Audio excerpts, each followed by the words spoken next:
I used to live in the city. The Europe lifestyle is honestly what I always envisioned for myself. I'm not going to get into it, but after an extremely traumatic experience, I couldn't bear even the smallest noises. I began to hate noise in general. My psychiatrist told me I had developed a rare case of phonophobia, so that pins and needles feeling you get when your foot falls asleep. It's kind of like that, but in my chest, always there, like my body was brack ring for something that wasn't coming. Every car horn or slamming door felt like a jolt straight to my nerves. I couldn't keep living like that. About 3 years ago, I found a cabin buried deep in the Pacific Northwest. I don't want to say exactly where it was, for reasons you'll soon understand, but all I'll say is that it was somewhere in Oregon. It seemed perfect. Very few neighbors, no traffic, barely any cell service. What really sold me on it, though, was the lack of noise. It was just me and the peace and quiet for the first time in months. I thought I might actually feel safe. The cabin itself was small but cozy. To be fair, it was exactly what the listing had promised. You could tell it had been built to last, with thick wooden beams and a sturdy stone fireplace. It smelled like pine and old books. When I first walked in, you know, that kind of earthy scent that's almost comforting. Think like one of those old cabin-style bed and breakfasts. For any of you who have gone skiing before, the nearest neighbor lived about a 10-minute walk down a narrow dirt path. I didn't meet her right away, though. For the first few days, I just soaked in the silence. I'd wake up to the sound of birds instead of sirens, and at night, the only thing I heard was the wind brushing through the trees. It was like the whole world had pressed pause, and I could finally breathe again. I did all my work from my laptop, so there really was no need for me to connect with the outside world beyond that, about a week after I moved in. There was a knock at the door. The cabin obviously had no doorbell, so those knocks were something I'd have to get used to. I opened the door expecting it to be my neighbor, and it was a moderately old woman carrying a basket of preserves like she just stepped out of a Hallmark movie. She introduced herself as Michelle and told me she lived about 10 minutes down the trail, which didn't sound far at all until you factored in how dense the woods were. I mean, you could get turned around and they're just looking for firewood. She was in her late 60s with oddly long, gray hair and these piercing blue eyes that made you feel like she could see right through you. She wasn't rude exactly, more like blunt. She welcomed me to the woods and extended the basket toward me like she was expecting me to take it. I didn't really have much of a choice. She was practically shoving it in my face.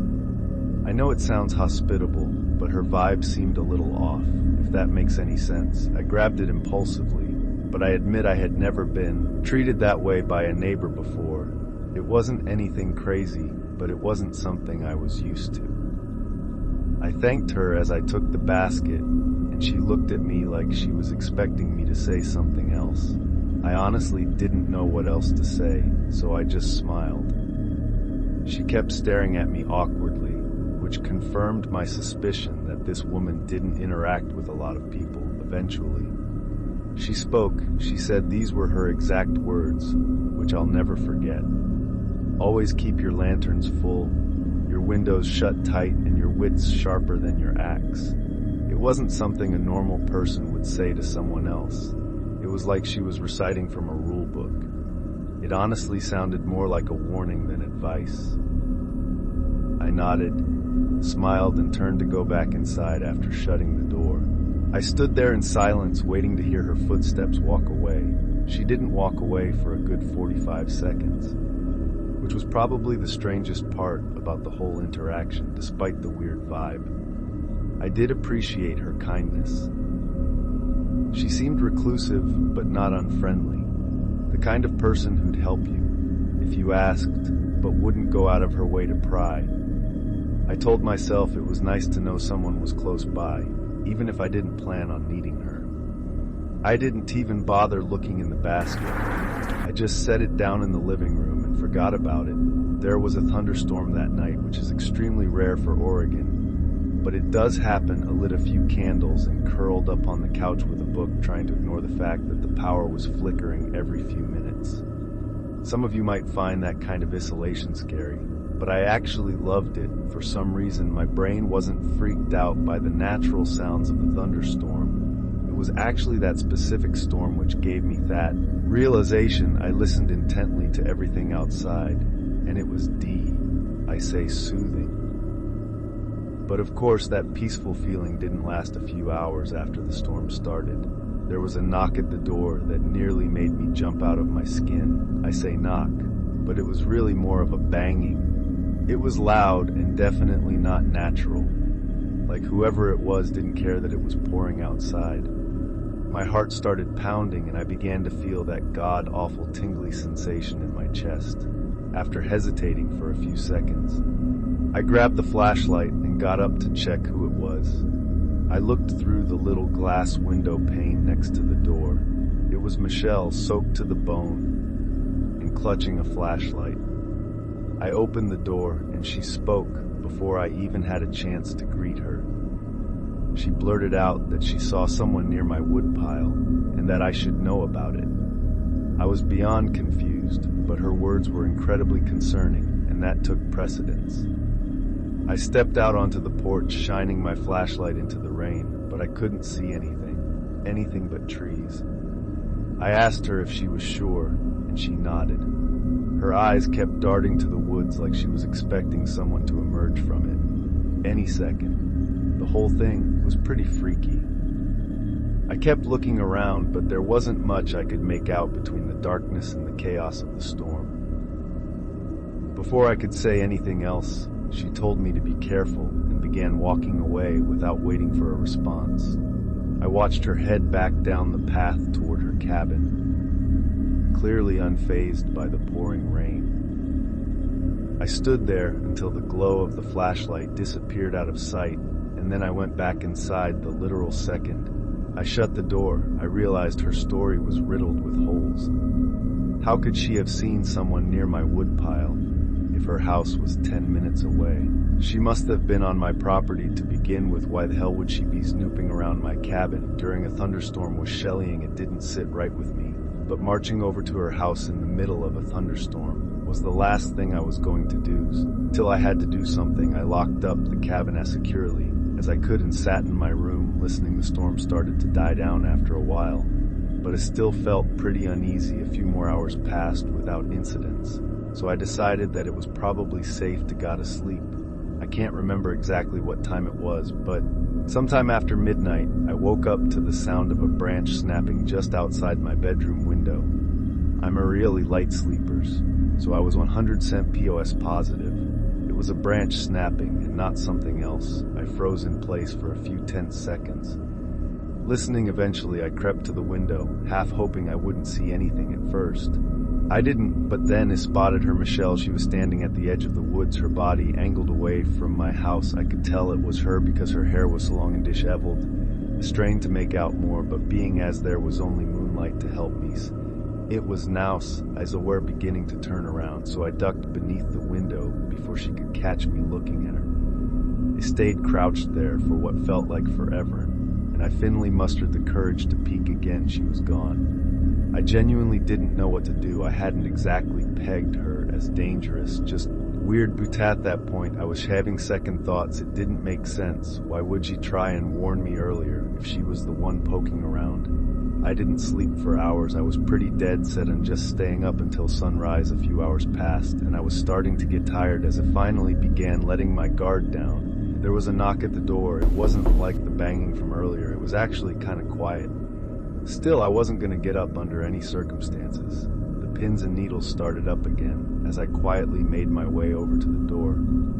I took an inconspicuous glance through the pane and frozen horror. It wasn't Michelle. It was a burly-looking bald guy with a thick beard. I had to fight every bone in my body not to yell out in fear. The situation instantly went from a 6 to a 10 as quietly as I could. I retreated to my bathroom, locked the door, and called the police. As I was on the phone with them, I started to hear banging on the front door like someone was repeatedly smashing it with a heavy object. The operator told me help was on the way and instructed me not to hang up.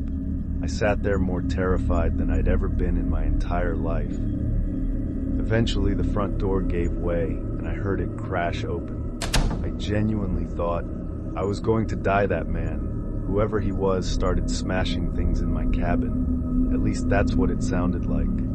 All I could hear was the sound of glass breaking and wood splintering. I didn't dare make a sound. Luckily, that man didn't seem to look for me, because I never heard his footsteps leave the living room. Eventually, the smashing sound stopped, and I was sitting in complete silence again. I had been fighting off a panic attack the whole time. To my surprise, the police actually arrived pretty quickly, but not soon enough to catch that guy in the ACT. He was long gone. I pleaded with the officers to help me out, but they were downright useless.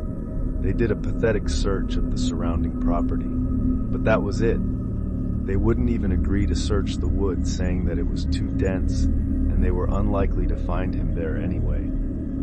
I begged them to accompany me to Michelle's house, at least, which they agreed to. When we got to her property, my jaw literally dropped. The entire cabin was abandoned. The cops confirmed this and said no one had lived there in decades.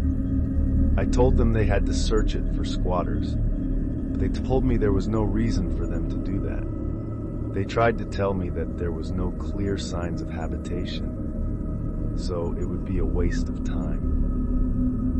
I damn nearly lost my mind when I heard them say that I tried to argue, but they more or less told me that living in the woods was a risk I was taking and was not their problem. They left after that, which infuriated me. I obviously moved out of that cabin, but not before spending one more night there. It was awful, but I made it through without anything happening. Things have been good for me since then, but I still constantly think about this experience. Some of my superstitious friends have theorized that Michelle was actually a spirit that was trying to protect me, and that she was really just trying to watch over my property for whatever reason. I don't believe in the paranormal, so I think it's much more likely that two people, her and that man, had been squatting in that abandoned cabin. I just still don't understand why they decided to target me, or why Michelle would bother to warn me if she were planning on breaking into my house. I don't think I'll ever know.